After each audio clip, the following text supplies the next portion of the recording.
세계에서 부자로 유명한 록펠러는 33세가 되었을 때 최초로 자기 인생의 100만 불을 버는 100만 장자가 되었습니다.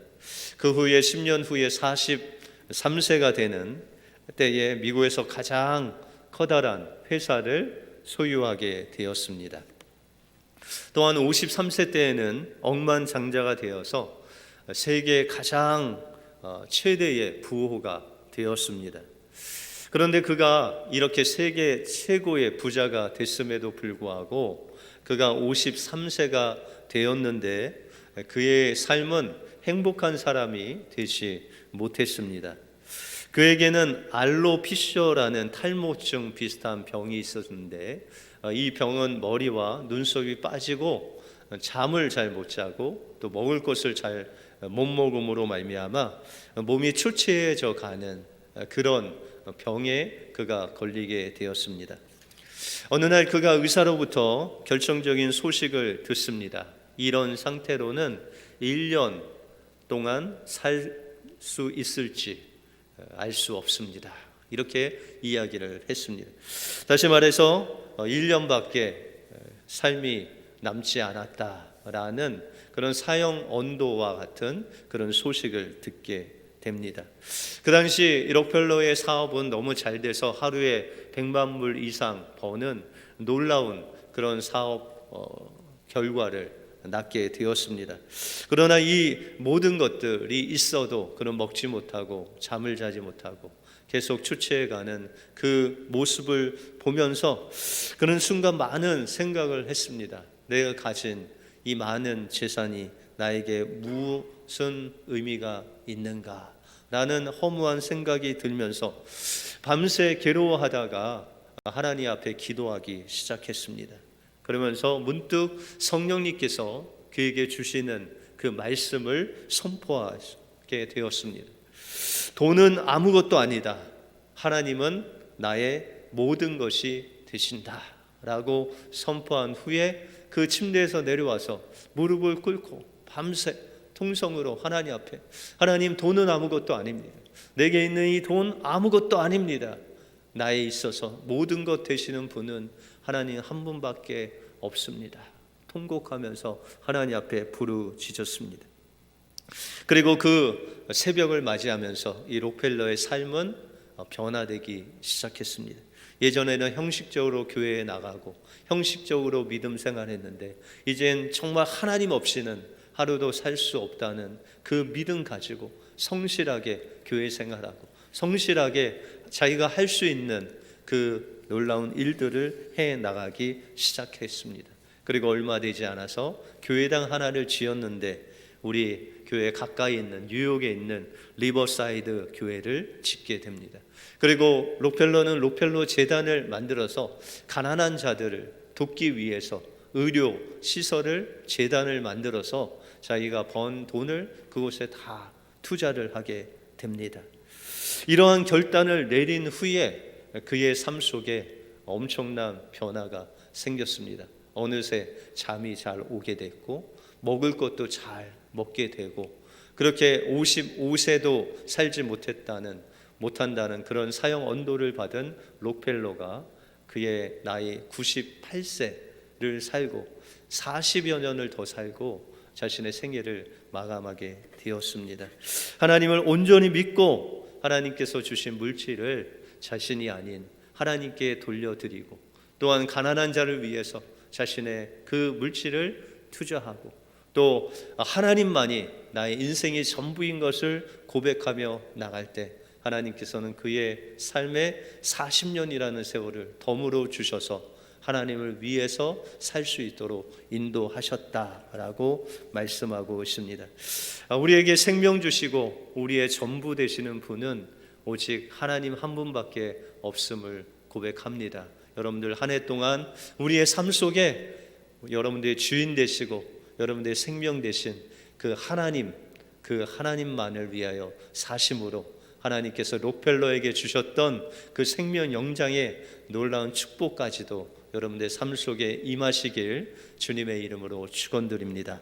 오늘 본문을 통해서 하나님이 우리에게 주시는 신령한 복은 무엇이며 이 복을 받은 우리가 어떻게 살아야 될지 오늘 본문을 통해서 살펴보겠습니다. 먼저 하나님이 우리에게 주신 신령한 복은 태초 전부터 우리를 하나님의 자녀로 선택하셨다는 복입니다. 우리는 예수 그리스도의 은혜로 말미암아 우리 지난주에 주일날 구원을 하나님의 선물로 받은 하나님의 자녀다라고 말씀드렸습니다. 그래서 하나님께서 우리 자녀들에게 주시는 복이 있다라고 그렇게 말씀하고 있습니다. 오늘 3절에 보시면 찬송하리로다 우리 주 예수 그리스도의 아버지께서 그리스도 안에서 하늘에 속한 모든 신령한 복으로 우리에게 복 주셨다라고 말씀하고 있습니다. 그런데 이 문장을 오늘 우리가 본문을 에베소서 1장 3절부터 14절까지 읽었는데요. 우리는 한 절씩 나눠 읽었는데 헬라어 원본에 보시면요. 이 3절부터 14절까지 끊이지 않고 마침표가 없이 한 문장으로 되어 있습니다. 다시 말해서 사도 바울이 하나님께서 주신 그 신령한 복을 찬송하는데 3절부터 14절까지 정말 끊이지 않고 하나님께서 우리에게 어떠한 신령한 복을 주셨는지 그 복을 지금 선포하고 있습니다. 여러분들 에베소서를 가리켜 무슨 서신이라고 하죠?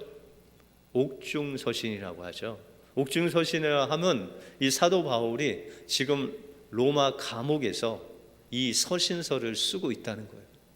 그런데 그가 하나님께서 그에게 주신 우리에게 주신 복을 생각했더니 정말 그냥 앉아서는 있을 수 없어 벌떡 일어나서 하나님께 3절에 나와 있듯이 찬송하리로다 라고 하면서 하나님께서 우리에게 주신 복이 이러이러하다 라고 하면서 맨 마지막 14절에 보시면 그의 영광을 찬미하기 위해서 우리를 만드셨다라고 결론 내고 있는 그 사도 바울의 갈급한 그 찬양의 모습을 우리가 볼 수 있다는 것입니다.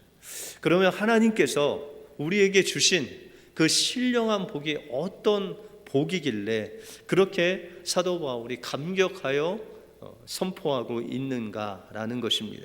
4절 이하에 보시면 곧 창세 전에 그리스도 안에서 우리를 택하사 우리로 사랑 안에서 그 앞에 거룩하고 흠이 없게 하시려고 그 기쁘신 뜻대로 우리를 예정하사 예수 그리스도로 말미암아 자기의 아들들이 되게 하셨다라고 말씀하고 있습니다.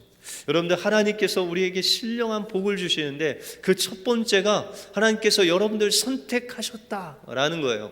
누구로요? 하나님의 자녀로 선택하셨다. 그리고 언제 선택하셨을까요? 여러분들 이 땅에 나실 때, 예수 믿을 때? 아니에요. 하나님께서 창세전에 모든 만물을 지으시기 전에 빛이나 태양이나 달이나 이런 사람을 만드시기 그 전에 하나님께서 여러분들을 선택하셨다라고 그렇게 말씀하고 있습니다. 여러분들 선택하는 거 참 쉽지 않죠. 여러분들 배우자를 선택하는 게 쉬울까요? 안 쉬울까요? 여러분들 혹시 배우자 선택하기 위해서 선을 한 50번 보신 분 계세요? 어떤 목사님은 한 100번 가까이 보신 분이 있더라고요. 저는 선은 이렇게 보지 않아서 잘 모르겠는데 여러분들 그만큼 선택이 어렵다는 것이죠. 그래서 어떤 남자가 배우자를 선택하기 위해서 30년 동안 모은 전 재산을 가지고 그 배우자를 찾기 위해서 전 세계를 다녔대요. 그냥 뭐 한국도 다니고 인도네시아, 미국 할 것 없이 40년 동안 배우자를 찾기 위해서 그냥 다 다녔대요. 몇 살이 됐어요? 70살이 됐어요.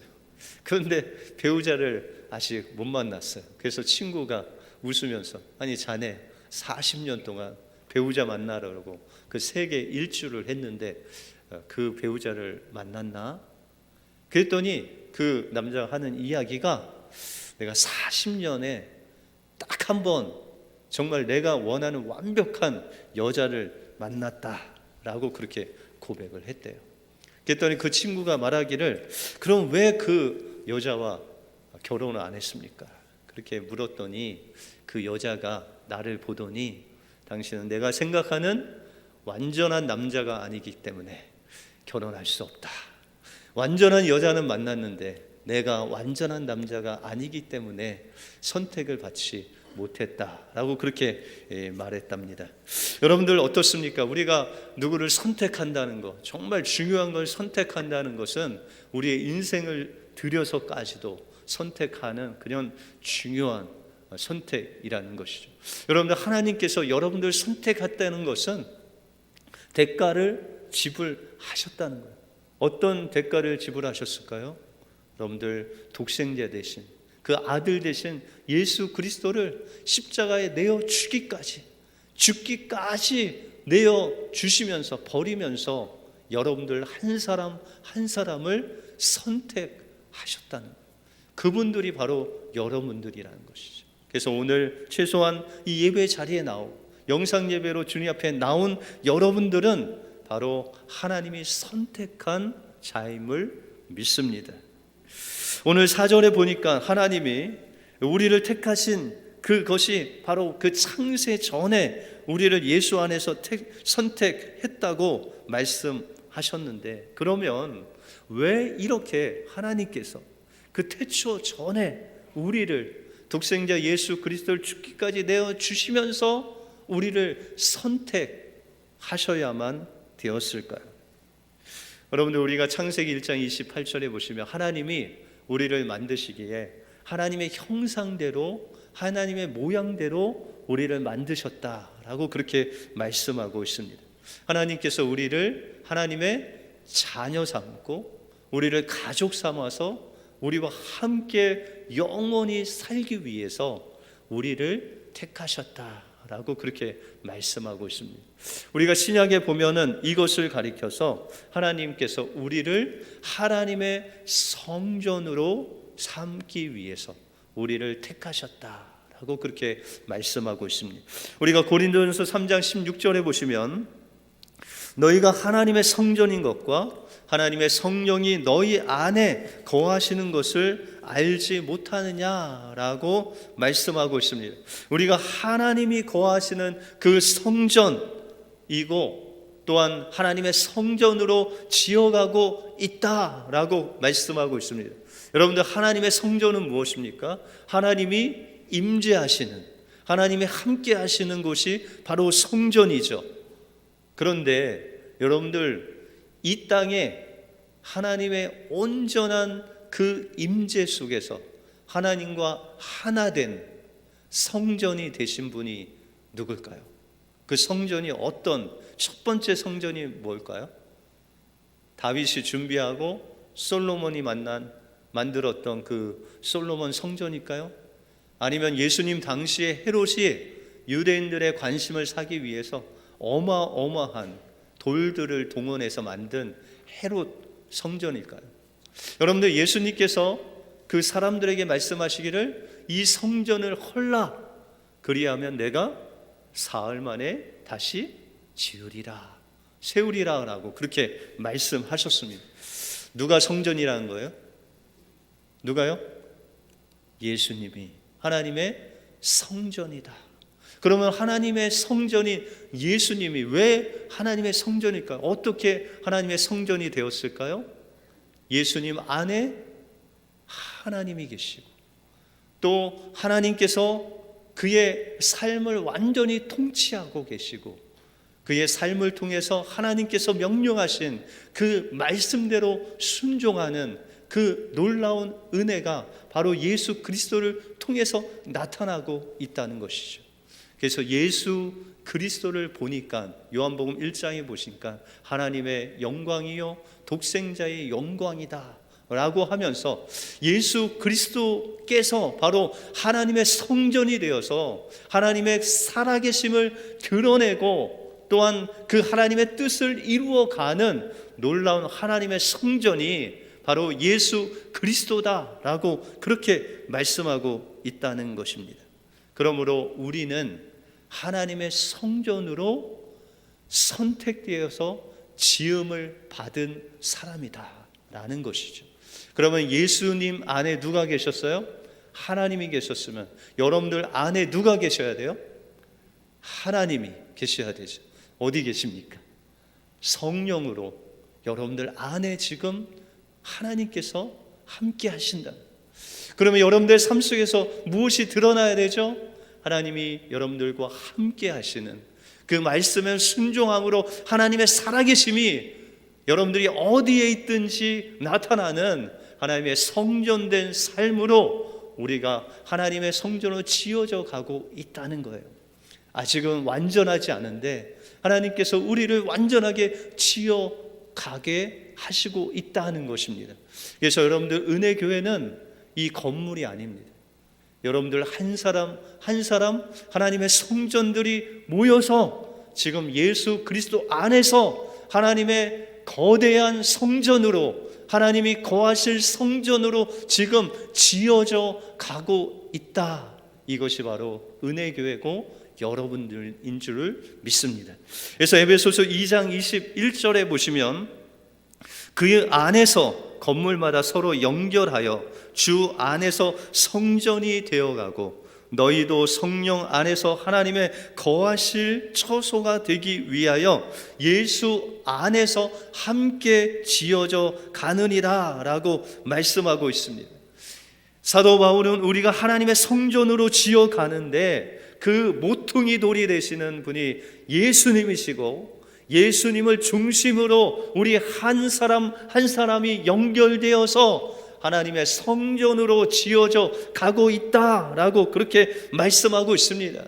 이 하나님의 성전, 교회가 바로 하나님께서 선택하신 하나님의 자녀들이고, 또한 이 성전이 하나님과 하나 되어서 하나님의 영광을 드러내는 하나님의 찬송이 되게 하시려고 우리를 성전 삼으셨다라고 말씀하고 있습니다. 그래서 우리를 창조하신 하나님의 목적은 이사야서 43장에 나와 있듯이 우리를 하나님의 찬송이 되게 하시려고 여러분들을 만드셨다라고 말씀하고 있습니다.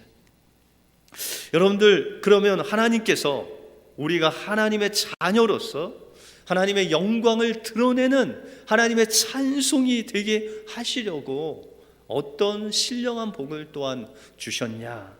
그것은 바로 하나님의 이름을, 예수의 이름을 여러분들에게 주셨다는 거예요. 여러분들 보통 이름 하면은 아버지의 이름을 아들한테 주나요? 우리는 그렇게 하지 않죠. 그런데 서구 사회를 보면요, 아버지의 이름하고 그 아들의 이름하고 같습니다. 만약에 아버지가 토마스면 그 아들도 토마스예요. 그런데 그 뒤에 뭐가 붙죠? 토마스 2세, 그렇죠? 헨리 1세, 그 아들은 헨리 2세. 이렇게 서구의 그 환경을 보면은 아버지의 이름을 그 아들에게 줍니다. 여러분들, 그러면 하나님께서 하나님의 이름을 예수님께 주셨을까요? 안 주셨을까요? 예, 거의 좀 감이 오시죠? 예, 하나님께서 그 아들 예수 그리스도에게 아버지의 이름을 주셨다라고 말씀하고 있습니다. 요한복음 17장 11절에 보시면 나는 세상에 더 있지 아니하오나 저희는 세상에 있사옵고 나는 아버지께로 가옵나니 거룩하신 아버지여 내게 주신 아버지의 이름으로 저희를 보존하사 우리와 같이 저희도 하나 되게 하옵소서라고 기도하고 있습니다. 여러분들, 예수님께서 뭐라고 말씀하세요? 아버지께서 내게 주신 그 이름으로 저희를 보존하여 주십시오라고 아버지께 기도하고 있습니다. 그러면은 아버지의 이름이 뭐죠?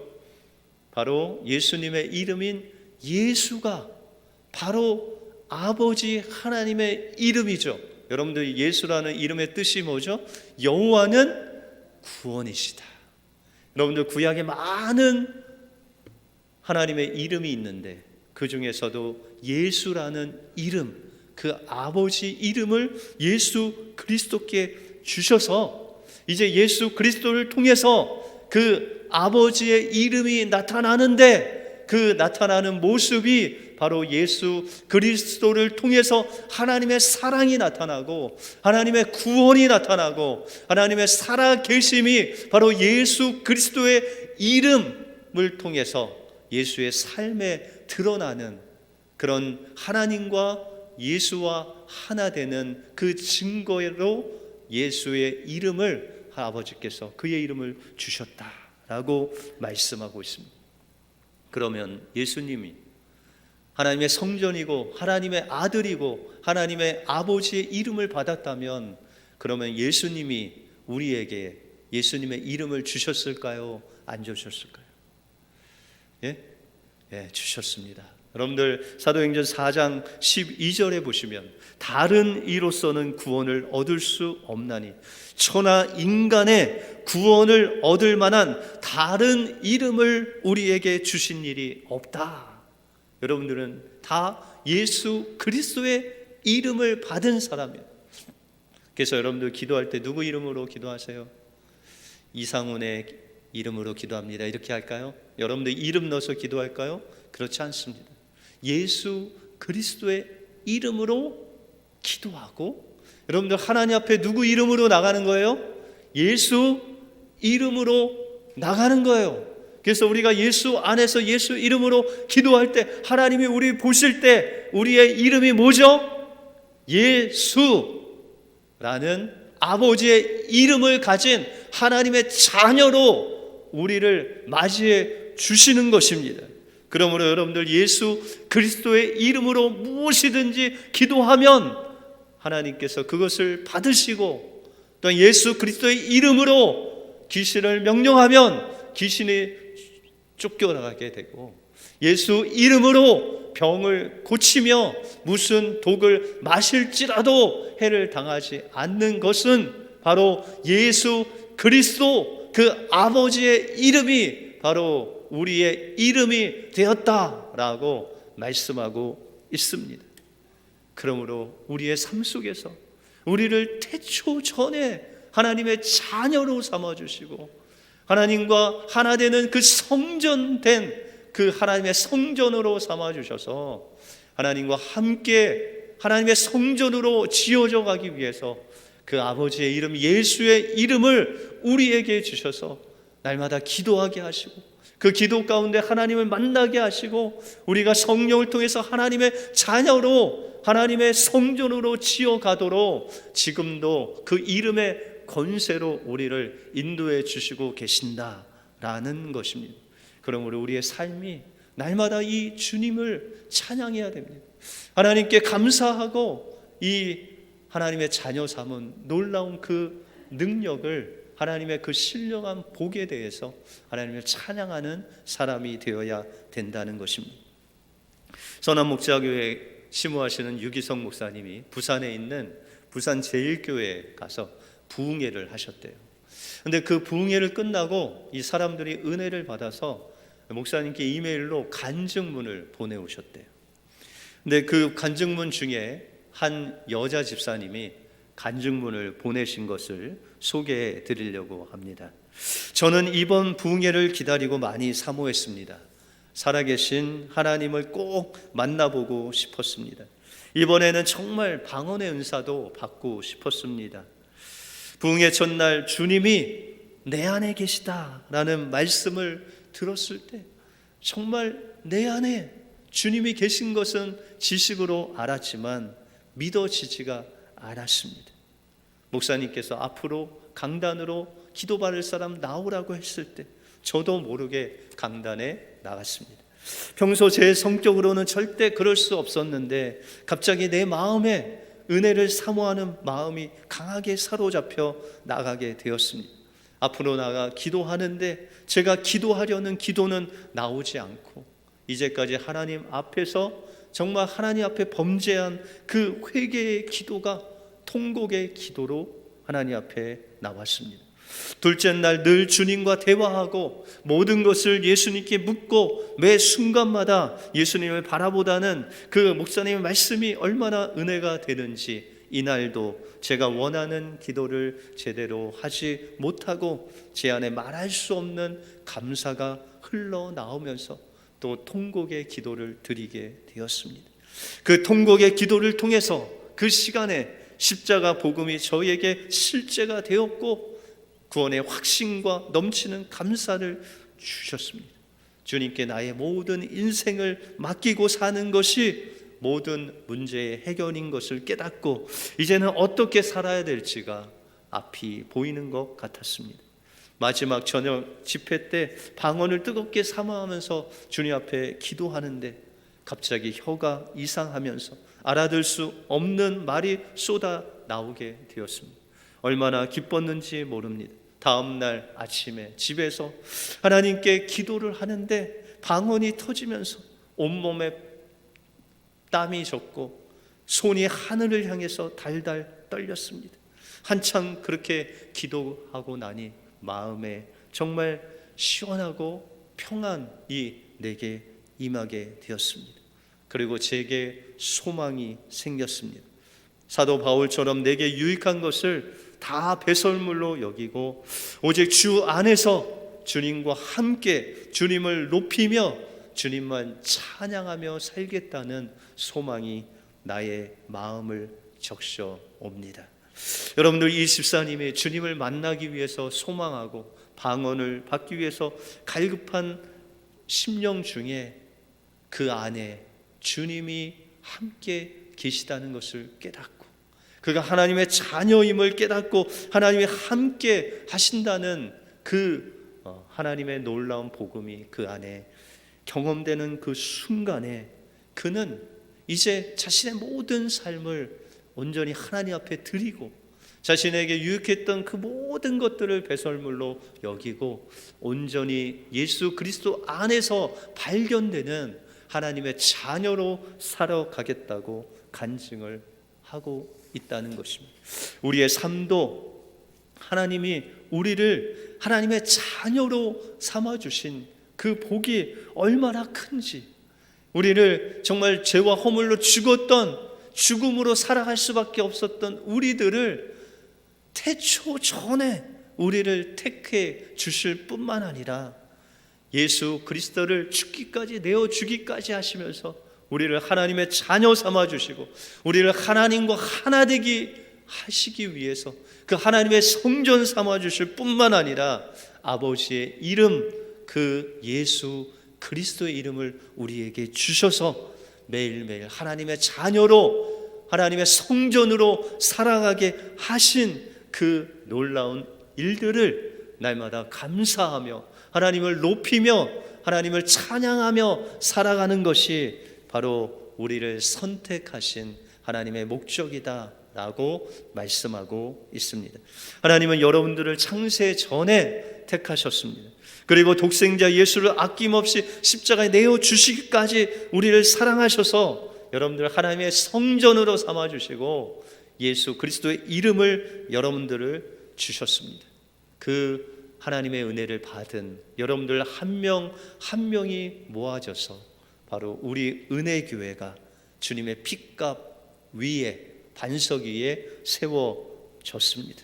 그러므로 핏값으로 세우신 은혜 교회를 위해서 하나님은 지금도 일하고 계신다라는 것입니다.